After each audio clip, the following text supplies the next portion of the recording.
première fois que donc, nos frères et sœurs du voyage bénéficient de ce superbe terrain que la communauté de l'Emmanuel a acheté de façon à ce qu'apparaît on puisse accueillir les gens du voyage et plus largement. C'est-à-dire que les voyageurs sont aussi sensibles à Paray le Monial, au message de Paray le Monial et tout ce que le Seigneur peut faire. Quelque chose qui est propre aussi aux gens du voyage. On est un peuple qui est proche de la liturgie, des chants.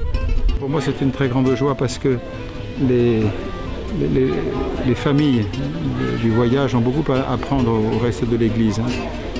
Ils ont un cœur d'abord, et tout ce qui ne provient pas du cœur n'a pas de sens pour eux. Et puis aussi, ils sont précaires, enfin, ils vivent dans une forme de précarité, donc de disponibilité.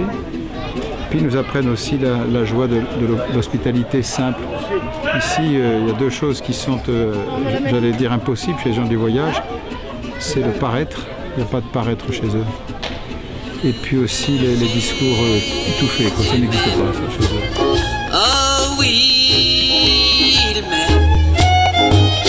Son amour me conduit. Le Seigneur nous met toujours en état de marche. C'est quelque chose d'exceptionnel pour nous, c'est un moment de partage, de bonheur. Frères et les sœurs qui sont là pour se soutenir mutuellement en cas de besoin de spiritualité surtout. On pourrait dire la caravane, la maison, le terrain ici devient la caravane, la maison, le terrain de Dieu. On a eu beaucoup de grâce. Pour être réellement des vrais catholiques, pour pouvoir répandre la bonne nouvelle auprès de leur peuple. Et Pierre Goursat qui m'avait sollicité pour aller prier avec des voyageurs, puisque certains voyageurs venaient prier au groupe de prière de Saint-Sulpice dans ces années-là. Toi qui as voulu que ton Fils Jésus notre Seigneur habite parmi nous, écoute en ta bonté la prière de tes serviteurs et de tes servantes aujourd'hui, où ils inaugurent ce terrain d'accueil, de formation, de ressourcement, de prière, d'amitié en toi. C'est vraiment super, on est très heureux d'être ici. Cette joie de vivre, les enfants, une joie aussi dans les chants. On est tous ensemble, dans l'unité, avec sédentaires et forains. Et si on n'est pas appuyé sur un frère, on aura du mal à avancer. On a fait vraiment beaucoup de choses avec la communauté qui nous a ouvert surtout sur en plus notre foi et la connaissance de notre Église. Voilà. C'est qu'on est tous des frères et sœurs en Christ, grandir ensemble pour notre Église. Pour nous, c'est un peu la terre promise, parce que depuis le temps, on attend ce terrain.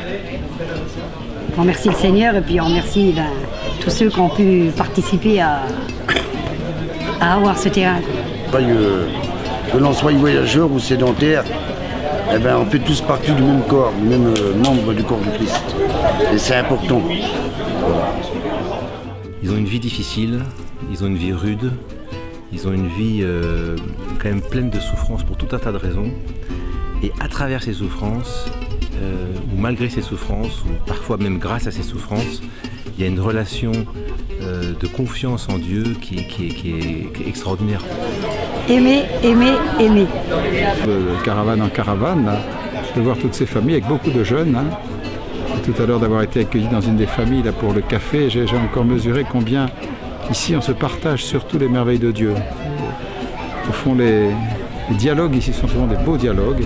En même temps, c'est des gens très simples, très ordinaires. Donc, voilà, d'une certaine manière, je les remercie de m'avoir accueilli aujourd'hui et je rends grâce à Dieu de la fécondité de ces familles chrétiennes. Et donc avec toute l'Église, je veux appeler sur toutes ces familles et puis aussi sur nous-mêmes une grâce particulière de foi, de courage, peut-être aussi de sainteté renouvelée.